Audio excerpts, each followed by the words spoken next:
საგარეჯოსა და გარდაბნის მუნიციპალიტეტებში 90 მილიონი ევროს ღირებულების მასშტაბური პროექტი მიმდინარეობს, რომელიც ზემო სამგორის სარწყავი სისტემის სრულფასოვან რეაბილიტაციას ითვალისწინებს. მასშტაბური პროექტი მელიორაციის სექტორში მიმდინარე რეფორმის ნაწილია. მსგავსი ინფრასტრუქტურული სამუშაოები მნიშვნელოვნად გააუმჯობესებს სარწყავი წყლის მიწოდების ხარისხს.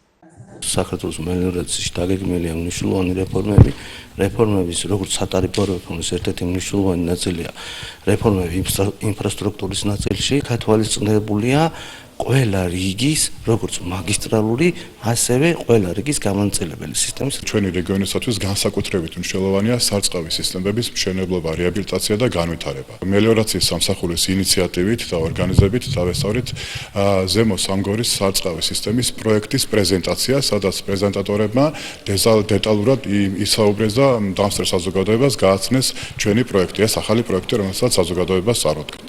საირიგაციო სისტემით ირწყვება მიახლოებით 6,000 ჰექტარი ფართობები, მაგრამ რეაბილიტაციის შემდგომ ეს მონაცემები გაიზრდება 3-ჯერ და მეტჯერ და მიახლოებით 19-დან 20,000 ჰექტარამდე მონაკვეთები მოირწყვება.